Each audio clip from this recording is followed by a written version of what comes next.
నమస్తే friends. Electric కుక్కర్‌లో నీరు బాగా ఊరే కూరగాయలతో వంట చేస్తే చాలా సులువుగా ఉంటుంది. మొట్టమొదటిసారి ప్రయత్నించే వాళ్ళు సోరకాయ, బీరకాయ, దోసకాయ లాంటి కూరగాయలు ఉపయోగిస్తే మీకు ఈజీగా ఉంటుంది. ఎలక్ట్రిక్ కుక్కర్ స్విచ్ ఆన్ చేశాక ఒక 2-3 సెకండ్లు ఆగి ఇలా కుక్కర్ మీద బటన్ని కిందికి నొక్కితే అప్పుడు ఎలక్ట్రిక్ బేస్ అనేది గిన్నెకి పట్టుకుంటుంది. అల్యూమినియమే కాబట్టి గిన్నె త్వరగానే వేడెక్కుతుంది. కాబట్టి వెంటనే నూనె వేసేసి ఆ నూనె ఉన్న చోటనే పక్కగా అన్ని తాలింపు దినుసులు, మినపప్పు అవి వేసుకొని ఇంకేవైనా ఉల్లిగడ్డలు అవి కావాలి అనుకుంటే కాస్త మధ్యలో నిలబడేలాగా వేసుకుంటే కుక్కర్ మొత్తం వేడికి సరిపోతుంది. నేను వేసిన మినపప్పు పూర్తిగా నూనెలో మునగడం లేదని ఇలా కర్ర స్పూన్తో నూనెలో వచ్చేలాగా సర్దుతున్నాను.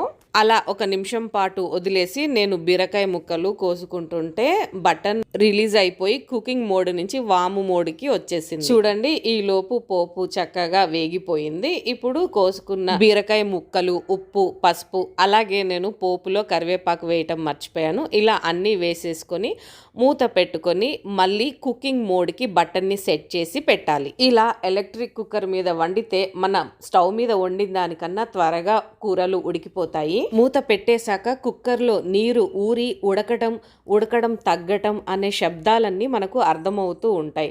ఇది కరెక్ట్గా నేను 20 నిమిషాల తర్వాత మూత తీసి చూస్తే ఈ విధంగా మెత్తగా ఉడికిపోయింది.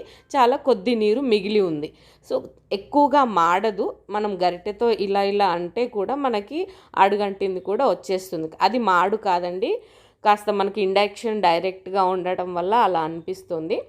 మీకు అలా కూడా వద్దు అనుకుంటే మధ్యలో తీసి కలబెట్టుకుంటే సరిపోతుంది. మీరు గమనిస్తే ఇంకాస్త నీరు తుకతుక ఉడుకుతున్నది కనబడుతుంది. ఈ ముక్క చూడండి ఎంత పర్ఫెక్ట్గా ఉడికిపోయిందో.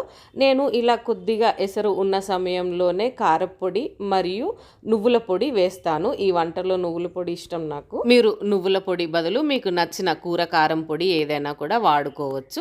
చూడండి, అలా వేశాక కూర అంతా దగ్గరికి అయిపోయి నీరు లేకుండా కనబడుతుంది కదా. ఇక ఈ స్టేజ్లో లోపల ఉన్న వేడికి కూర ఉడుకుతుందని చెప్పేసి మూత పెట్టేసి స్విచ్ బంద్ చేసి అలాగే ఇండక్షన్ బేస్ కనెక్టివిటీ కూడా డిస్కనెక్ట్ చేసేలాగా బటన్ని పైకి నొక్కేస్తే సరిపోతుంది. మీరు ఇంకా ఏ రకమైన కూరలు, వంటలు ఇలా ఎలక్ట్రిక్ కుక్కర్లో వండాలనుకుంటున్నారో, నేర్చుకోవాలనుకుంటున్నారో ఈ వీడియో కింద కమెంట్ చేయండి. Please like, comment, share, subscribe and follow. Thanks for watching. Bye.